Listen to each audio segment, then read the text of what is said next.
Assalamualaikum warahmatullahi wabarakatuh. Perkenalkan, nama saya Nadiatul Uma dari kelas 1A Anafarma dengan NIM P171 2019 1011. Pada kali ini saya akan mempresentasikan mengenai teknik pemisahan sentrifugasi. Sentrifugasi adalah suatu proses pemisahan campuran heterogen dengan berdasarkan perbedaan densitas larutan, di mana teknik pemisahan sentrifugasi ini pada prinsipnya menggunakan gaya sentrifugal. Alat yang biasa digunakan pada teknik pemisahan ini biasanya kita sebut dengan alat sentrifugasi. Sentrifugasi dapat digunakan pada fase padat cair yang tersuspensi serta campuran beberapa fase cair. Pemisahan dua fase cair dapat dilakukan apabila kedua zat cair mempunyai perbedaan densitas zat cair. Semakin besar densitas dari kedua cairan, maka semakin mudah dipisahkan dengan cara sentrifugasi.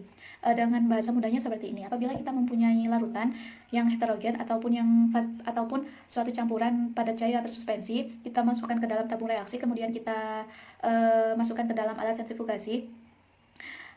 Nanti suatu partikel yang mempunyai densitas yang lebih besar akan mengendap ke dasar tabung reaksi terlebih dahulu. Sedangkan partikel yang mempunyai densitas yang lebih sedikit daripada yang tadi akan mengapung di atasnya, seperti itu.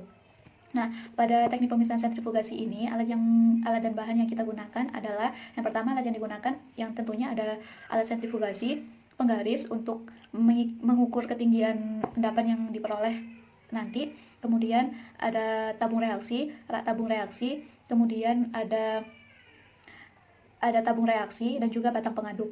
Nah, kemudian untuk bahan yang kita gunakan dalam teknik pemisahan sentrifugasi ini ada susu UHT, kemudian ada larutan tepung tapioka, kemudian ada susu kedelai. Selanjutnya adalah cara kerja teknik pemisahan sentrifugasi. Nah, sebelum kita masuk ke cara kerja alat sentrifugasi, kita membuat larutan tepung tapioka. Larutan tepung tapioka ini dibuat dalam 100 gram dalam 500 ml. Kemudian menyiapkan semua alat dan bahan dan memastikan alat yang akan kita gunakan steril. Kemudian memasukkan semua larutan, yaitu larutan susu UHT, larutan tepung tapioka, dan larutan susu kedelai ke dalam tabung reaksi. Masing-masing larutan dimasukkan ke dalam tabung reaksi dengan tinggi yang sama. Pada praktikum kali ini, kelompok kami menggunakan tinggi larutan setinggi yaitu 3,5 cm. Kemudian setelah memasukkan ke dalam tabung reaksi tadi, larutan dimasukkan ke dalam alat sentrifugasi. Kemudian alat sentrifugasi dihidupkan, dilakukan sentrifugasi, kemudian dihitung endapan dan filtrat yang diperoleh. Nah, pada proses sentrifugasi ini kita menggunakan 4 macam metode. Yang pertama adalah menggunakan kecepatan 1500 rpm dengan waktu 5 menit, yang kedua menggunakan kecepatan 1500 rpm dengan waktu 15 menit, yang ketiga menggunakan kecepatan 3500 rpm dengan waktu 5 menit, yang keempat menggunakan kecepatan 3500 rpm dengan waktu 15 menit. Nah, hasil yang diperoleh dari sentrifugasi tadi untuk susu kedelai dengan kecepatan waktu 1500 rpm dengan waktu 5 menit, untuk tinggi awal adalah 3 cm yang sudah saya sebutkan tadi. Nah, untuk tinggi endapan yang diperoleh, tinggi endapan setelah disentrifugasi maksudnya diperoleh dengan setinggi 1 cm untuk susu kedelai. Nah, kemudian untuk yang kedua, susu kedelai dengan menggunakan kecepatan 1500 rpm dalam waktu 15 menit. Endapan yang diperoleh yaitu setinggi 1,5 cm. Untuk susu kedelai dengan kecepatan 3500 rpm dalam waktu 5 menit diperoleh tinggi endapan yaitu 1,5 cm. Untuk susu kedelai dengan kecepatan 3500 rpm dalam waktu 15 menit diperoleh endapan yaitu setinggi 1,5 cm. Nah, kemudian yang kedua ada susu UHT. Sama seperti susu kedelai tadi, untuk susu UHT dan juga tepung tapioka menggunakan 4 metode seperti tadi pada susu kedelai.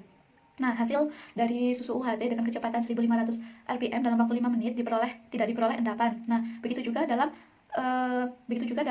kecepatan 1500 rpm dalam 15 menit, 3500 rpm dalam 5 menit, dan juga 3500 rpm dalam 15 menit.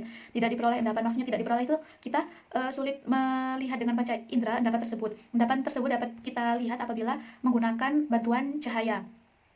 Karena hampir sama antara larutan dan endapan yang diperoleh setelah disentrifugasi. Itu pada susu UHT. Yang kemudian pada tepung tapioka dengan menggunakan kecepatan 1500 rpm dalam 5 menit diperoleh tinggi endapan yaitu setinggi 1 cm. Nah, untuk tepung tapioka menggunakan 1500 rpm dengan waktu 15 menit diperoleh tinggi endapan setinggi 1 cm. Nah, untuk tepung tapioka dengan kecepatan 3500 rpm dalam waktu 5 menit diperoleh endapan setinggi 2 cm. Dan juga tepung tapioka dengan 3500 rpm dalam waktu 15 menit diperoleh endapan setinggi 2 cm. Nah, pada hasil yang telah saya sampaikan tadi dapat disimpulkan bahwa kecepatan yang digunakan untuk alat sentrifugasi dan waktu yang kita gunakan untuk sentrifugasi dapat mempengaruhi endapan yang akan kita peroleh. Sekian yang dapat saya sampaikan, kurang lebihnya saya mohon maaf. Wassalamualaikum warahmatullahi wabarakatuh. Terima kasih.